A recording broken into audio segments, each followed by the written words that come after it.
नमस्कार मित्रांनो. ओम श्री संत बहिणाबाई सर्वांना. कशा आहात? आशा करते की मजेतच असाल.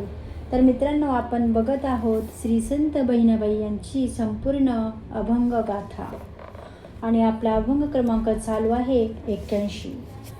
पूर्ण अभंग बहिणाबाईंचे पूर्ण अभंग बघण्यासाठी माझ्या चॅनलला सबस्क्राईब नक्की करा. तर आज आपण बघत आहोत अभंग क्रमांक 81 आणि अभंगाचे अर्थ.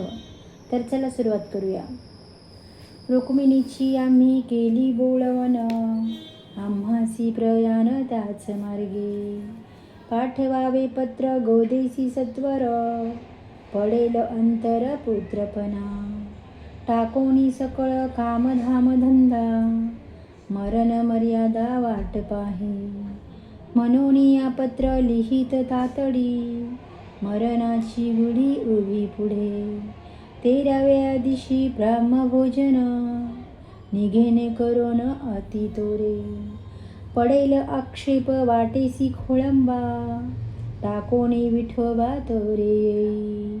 5 दिवस पुढे देहांत समय, रोधोनिया पाही वाट वायू. अश्विनाची शुद्ध जाणावी प्रतिपदा, मरण मर्यादा सांगितली. बहिणी म्हणे पुत्रपणाची उत्तीर्ण, होसील म्हणून तोरा कळी. अर्थ: माझ्या पुत्राची म्हणजे विठोबाची पत्नी माझी सून जी रुक्मिणी आहे, तिची आम्ही बोळवण केली. आता आम्हालाही त्याच मार्गे प्रयाण करायचे आहे. गोदावरीच्या काठावर शुक्लेश्वराजवळ आपल्या पत्नीच्या उत्तरक्रिया करण्यासाठी विठोबाला लवकर पत्र पाठवावे, कारण आमची प्रयाणाची वेळ जवळ आली आहे. तो जर लवकर आला नाही तर त्याच्या पुत्रपणात अंतर पडेल. माझे मरण आता वाट पाहत आहेत, म्हणून हातातील कामधंदा टाकून लवकर यावे, असा विचार करून मी तातडीने पत्र लिहित मरणाची गुढी पुढे उभी केली, म्हणजे माझ्या मरणाची गुप्त बातमी सांगितली. रुक्मिणीच्या 13व्या दिवशी ब्राह्मण भोजन करून अतिशय घाईने तू तेथून निघावेस, असे मी विठोबासाठी पत्रात लिहिले. रस्त्यामध्ये येताना तुला काही अडथळा होऊन खोळंबा जरी झाला, हे विठोबा तू ते सर्व बाजूला ठेवून लवकरात लवकर माझ्याजवळ ये. माझ्या देहांताचा कालावधी 5 दिवस पुढे आहे. मी प्राणवायूला रोधून तुझी वाट पाहत आहे. अश्विन महिन्यातील शुद्ध प्रतिपदा हीच माझी मरणकालाची मर्यादा मी तुला सांगितली आहे. श्री संत बहिणाबाई म्हणतात, तू लवकर आल्याने तू पुत्रधर्मात उत्तीर्ण होशील, म्हणून मी तुला घाई करायला सांगत आहे. अभंग क्रमांक 82. बैसवलो समस्त शुक्लेश्वरापाशी, देखिले पत्रासी अकस्मात. वाचिले सत्वर निघालो तातडी, केली घडामोड मना माझी. आनावी जाऊन गोदातीरी माय, ऐसाय उपाय करू आता. पाहोनिया स्थळ समाधी कारण, आलो मी धावून दर्शनाशी. अर्थ: बहिणाबाईचे पुत्र विठोबांना त्यांचे पत्र मिळाल्यानंतर त्यांचे उद्गार पुढे आलेले आहेत. ते म्हणतात, आम्ही गोदावरीच्या काठी कोपरगावजवळ शुक्लेश्वरापाशी बसलो होतो. इतक्यात अचानक आईचे पत्र आले. लगेच पत्र वाचले आणि मनामध्ये घडामोडी करून तातडीने निघालो. आपण आता आईला सुद्धा शिऊरला जाऊन गोदावरीच्या काठावर घेऊन येण्याचा काहीतरी उपाय करू. समाधी घेण्यासाठी चांगले स्थळ शोधून मी आईच्या दर्शनासाठी धावून आलो. अभंग क्रमांक 83. ऐकोनिया पत्र आलाशी तातडी, घालोनिया उडी पुत्रराया. 13वा दिवस केला रुक्मिणीचा, सद्ददित वाचा कंठ दाटे. झालासी उत्तीर्ण तुझी गा सर्वांचा, मने काय वाचा सर्व भावे. देखोनिया तुझ संतोष वाटला, प्रेमे दाटियला कंठ माझा. मृत्यूचा संकल्प अश्विन शुद्ध प्रतिपदा, एवा प्रसिद्ध सांगितला. खेद तो अंतरीन धरावा कदा, सांगता मर्यादा नुलंघावी. पुत्रपणे तुझे आले आजी फळा, माझे अंतकाळा पावलीसी. बहिणी म्हणे आता विचारी जे बाळा, साशंकता प्रबळा नको ठेवो. अर्थ: तेव्हा बहिणाबाई म्हणू लागल्या, हे पुत्रा, तू माझे पत्र वाचून तातडीने उडी घालून आलास तेव्हा विठोबाने नुकताच त्यांची पत्नी रुक्मिणीचा तेरावा केला होता. त्याचा कंठ दाटून आला होता आणि वाचा सद्गदित झाली होती.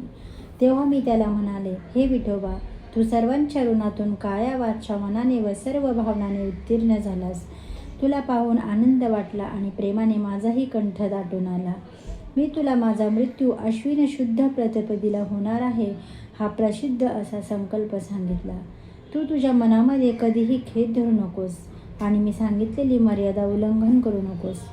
तू माझ्या अंतकाळ समयला माझ्याजवळ आलास. आज तुझा पुत्रधर्म फळाला आला. श्री संत बहिणाबाई म्हणतात, हे बाळा, तू आता या गोष्टीवर विचार कर आणि मनामध्ये प्रबळ असणारी साशंकता ठेवू नकोस. बहिणाबाईंचे पुत्र श्री विठोबा महाराजांचा संवाद.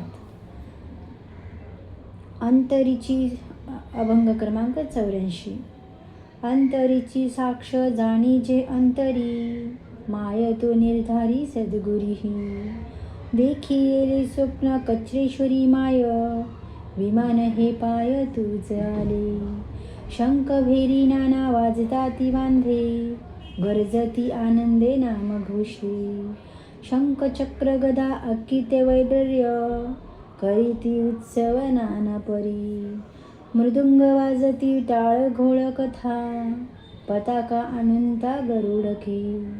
ब्रह्मानाचा थाट पुढे मागे लोक, माळा गळा देख तुळशीच्या. मीरवती विमान देखी येले स्वप्नी, आनंद हा मनी थोर वाटे. उदबत्ती बुका गंधाक्षता होती, ब्रह्मांच्या पंक्ती नाना परी. देखी येले जन्म उत्सव या मना, थोर झाला स्वप्न माझी पाहे. उठोनी प्रातकाळी आली मना साक्ष, स्वप्न हे प्रत्यक्ष नवे मिथ्या. बैसवलो समस्त कचरेश्वरापाशी, देखिले पत्रासी अकस्मात. वाचोनी सत्वर निघाली तातडी, केली घडामोडी मना माझी. आणावी जाऊनी गोदावती रामाय, ऐसाची उपाय करू आता. वंदुनी चरण उभा असी पुढे, मनातील कोडी जाणसी तू. शुक्लेश्वरापासी मागितले स्थळ, आज्ञा ते केवळ तुझी आता. अर्थ: हे आई, तूच तुझ्या अंतःकरणातील साक्ष जाणत आहेस. तू माझी आई आहे आणि सद्गुरू शुद्ध आहेस, असे विठोबा महाराज म्हणू लागले. हे आई, मी गोदावरीच्या काठावर कचरेश्वराजवळ असताना एक स्वप्न पाहिले. त्या स्वप्नामध्ये तुला घेण्यासाठी विमान आलेले मी पाहिले. शंख, भेरी आदी करून अनेक प्रकारची वाद्ये वाजत होती आणि भाविक आनंदाने नामाचा घोष करून गर्जना करत होते. शंख, चक्र, गदा आणि वैद्रुमणी धारण केलेल्या भगवंतांचे चिंतन करत वैष्णव अनेक प्रकाराने उत्सव करत होते. मृदुंग वाजत होते. टाळघोळामध्ये भगवंताची कथा होत होती आणि आकाशात गरुड टकी आणि पताका झळकत होत्या. गळ्यामध्ये तुळशीच्या माळा घातलेल्या लोकांचा व ब्रह्मानंदाचा थाटा पुढे मागे होता आणि तू विमानात बसली होतीस, असे मी स्वप्नात पाहिले. त्यामुळे माझ्या मनाला थोर आनंद वाटला. उदबत्ती, बुक्क आणि गंध अक्षता दिसत होत्या. तसेच ब्रह्मांडाच्या अनेक पंक्ती पाहायला मिळत होत्या. या जन्मामध्ये तुझा हा उत्सव मी पाहिल्यामुळे स्वप्नांमध्ये माझ्या मनाला फार आनंद झाला. मी लगेच पहाटे जागा झालो आणि माझ्या मनाने साक्ष दिली, हे पहाटेचे स्वप्न खरे आहे, ते खोटे होऊ शकत नाही. आणि आम्ही सर्व कचरेश्वराजवळ बसलेलो असताना अचानक तुझे पत्र आलेले पाहिले. पत्र वाचून मनामध्ये घडामोड करून घाई करून आणि तातडीने निघालो. आपण शिऊरला जाऊन तातडीने आईला गोदावरीच्या अभंग क्रमांक 85. ऐकिले तुझे वचन सादर, तू जो निर्धार केला असे. मानले माझी या स्थळ जाण चित्ता, परी एक बा आता एक माझे. नाही गा अवकाश ते स्थळी जावया, मृत्यूच्या समया लागा पाहे. प्रतिपदा आम्हा टाकणे शरीर, आजी तो साचार त्रियोदशी. या लागी निश्चय सांगतसे एक, तीर्थ आम्हा देख प्रणित असे. रावणेही येथे केले अनुष्ठान, शंकर प्रसन्न झाला येथे. वहयेली सिरे नवही पूजेसी, सहस्र 88 ऋषी आले. ब्रह्मादिक देव यज्ञांच्या सानिध्य, तीर्थ हे प्रसिद्ध शिवपुर. अवर्भृत स्नानी व्रत तयाचा, समूह तीर्थांचा असे येथे. प्रणिता तीर्थ ऐसे तीर्थ भूमंडळी, नाही चंद्रमोळी बोलिलासे. काशी गया तीर्थ सर्व याची स्थळी, मानोनी सकळी स्थान कीजे. आमुचे मनीचा निर्धार हा खरा, माझी या अंतरा साक्ष आली. तुवाये वचन वंदून मस्तकी, असावे स्वस्तकी होऊनिया. बहिणी म्हणे पुत्रा सांगितले मनी, धरून वचनी सिद्ध राही.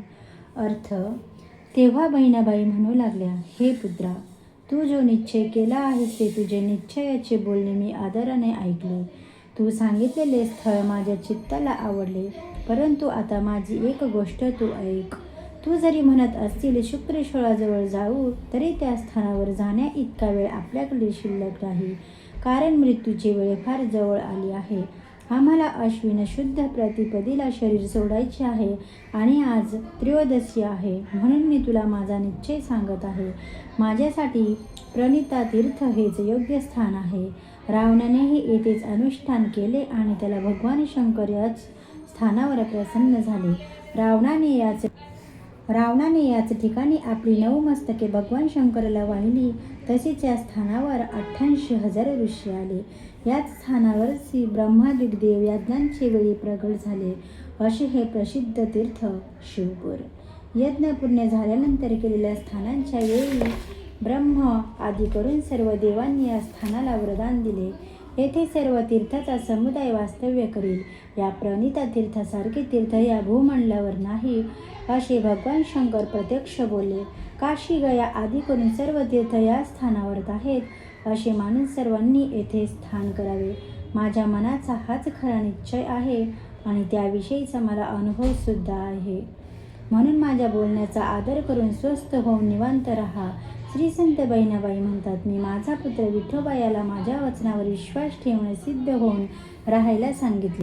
मित्रांनो, व्हिडिओ कसा वाटला कमेंट करून नक्की सांगा आणि व्हिडिओ आवडल्यास व्हिडिओला लाईक, कमेंट आणि व्हिडिओ शेअर नक्की करा. आणि माझे व्हिडिओ बघण्यासाठी श्री संत बहिणाबाई यांची सर्व अभंगगाथा ऐकण्यासाठी चॅनलला सबस्क्राईब नक्की करा. चला तर भेटू पुढच्या व्हिडिओमध्ये.